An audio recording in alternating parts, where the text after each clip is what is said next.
श्री परमात्मने नमः।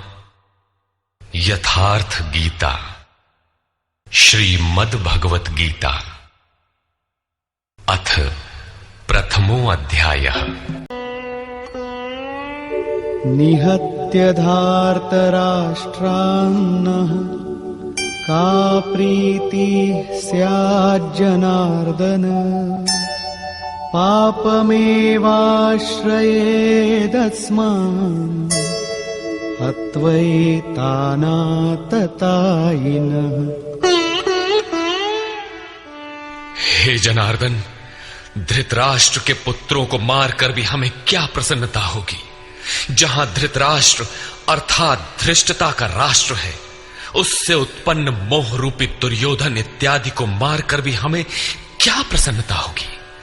इन आतताइयों को मारकर हमें पाप ही तो लगेगा। जो जीवन यापन के तुच्छ लाभ के लिए अनीति अपनाता है, वो आतताई कहलाता है। किंतु वस्तुतः इससे भी बड़ा आतताई वो है जो आत्मा के पथ में अवरोध उत्पन्न करता है। आत्मदर्शन में बाधक काम, क्रोध, लोभ, मोह आदि का समूह ही आतताई है। तस्मान्नार्हा वयं हन्तुं धार्तराष्ट्रान् स्वबान्धवान्, स्वजनं हि कथं हत्वा सुखिनः स्याम माधव। इससे हे माधव, अपने बांधव धृतराष्ट्र के पुत्रों को मारने के लिए हम योग्य नहीं हैं। स्वबांधव कैसे? वे तो शत्रु थे ना। वस्तुतः शरीर के रिश्ते अज्ञान से उत्पन्न होते हैं। ये मामा है, ससुराल है, स्वजन समुदाय है, ये सब अज्ञान ही तो है। जब शरीर ही नश्वर है, तब इसके रिश्ते ही कहां रहेंगे। मोह है तभी तक सुहृद है, हमारा परिवार है, हमारी दुनिया है। मोह नहीं तो कुछ भी नहीं। इसीलिए वे शत्रु भी अर्जुन को स्वजन दिखाई पड़े। वो कहता है कि अपने कुटुंब को मारकर हम कैसे सुखी होंगे। यदि अज्ञान और मोह न रहे तो कुटुंब का अस्तित्व न हो। यह अज्ञान ज्ञान का प्रेरक भी है। भर्तृहरि, तुलसी इत्यादि अनेक महानुभावों को वैराग्य की प्रेरणा पत्नी से मिली, तो कोई सौतेली मां के व्यवहार से खिन्न होकर वैराग्य पथ पर अग्रसर हुआ दिखाई देता है।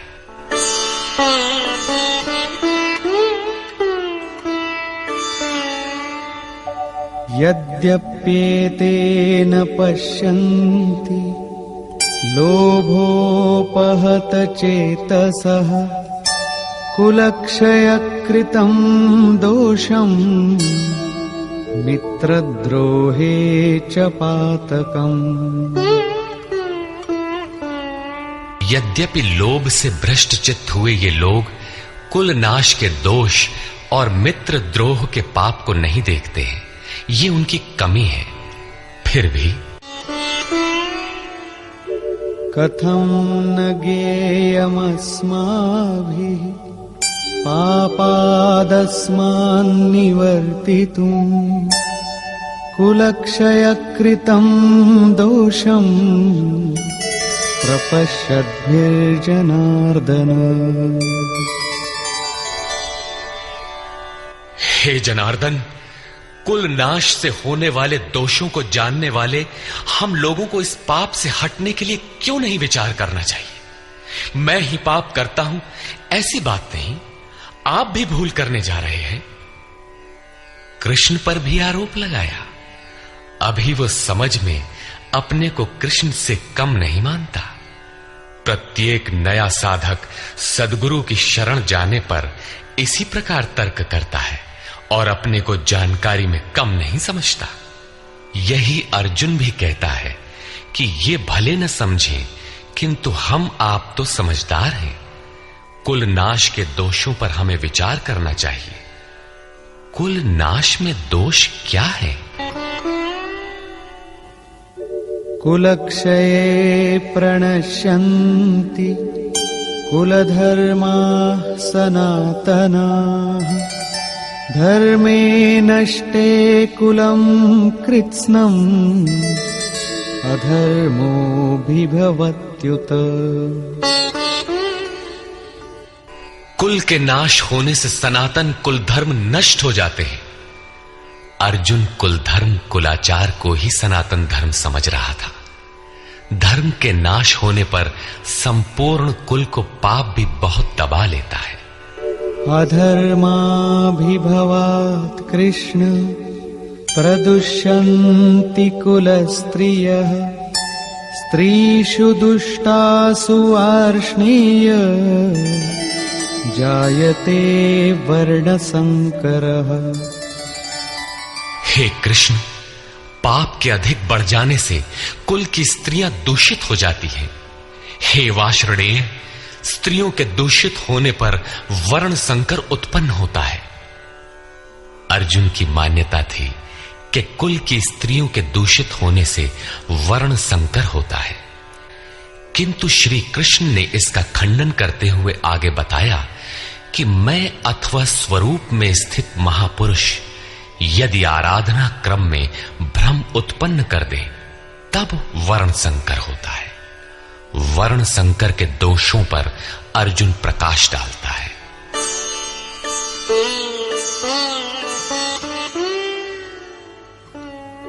संकरो नरकायैव कुलघ्नानां कुलस्य च पतन्ति पितरो येषां लुप्तपिण्डोदकक्रियाः।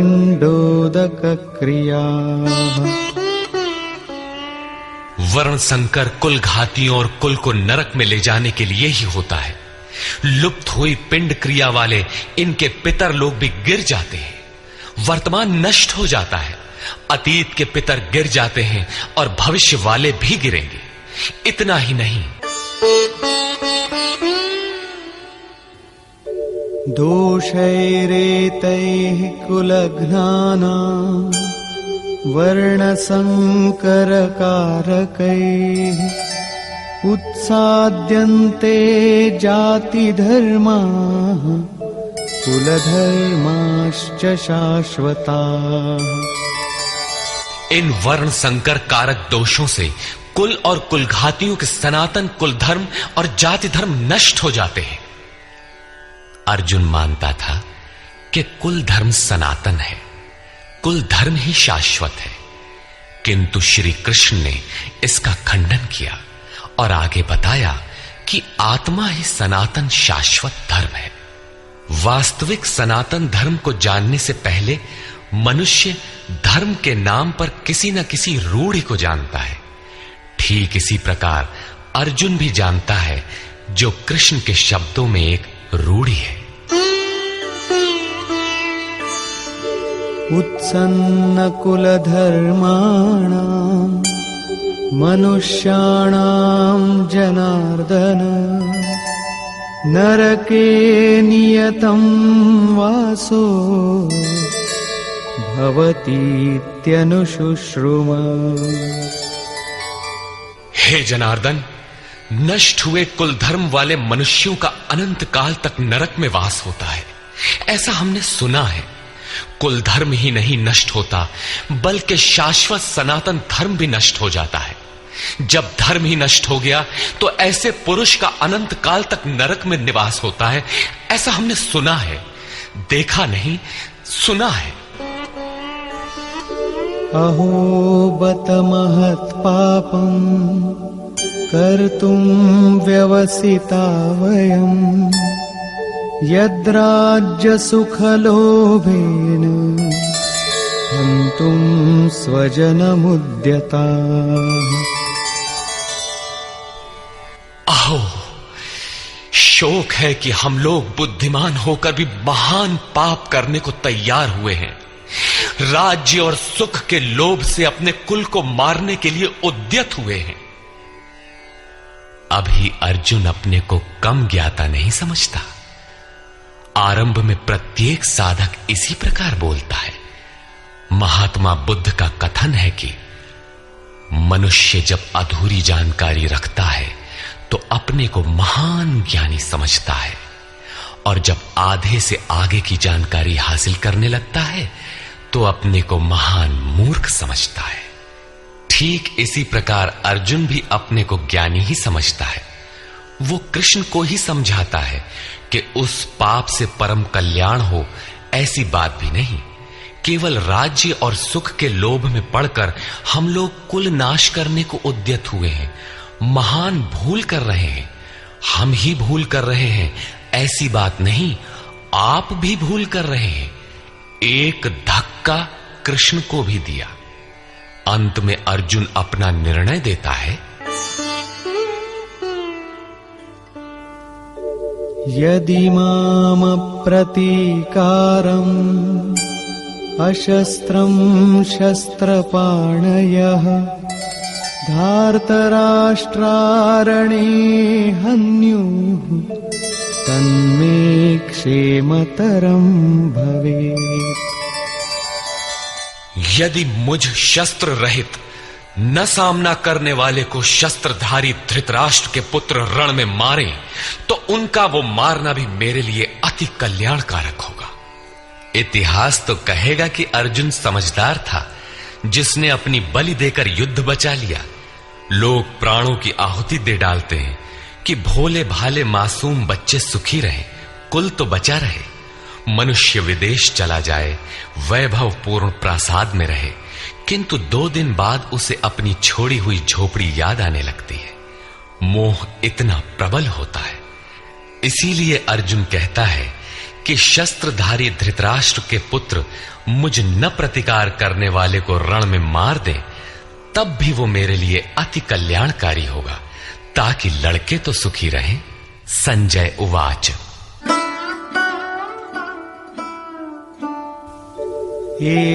एवमुक्त्वार्जुनः संख्ये रथोपस्थ उपाविशत् विसृज्य सशरं चापं शोकसंविघ्नमानसः। संजय बोला कि रणभूमि में शोक से उद्विग्न मन वाला अर्जुन इस प्रकार कहकर बाण सहित धनुष को त्याग कर रथ के पिछले भाग में बैठ गया, अर्थात क्षेत्र क्षेत्रज्ञ के संघर्ष में भाग लेने से पीछे हट गया। निष्कर्ष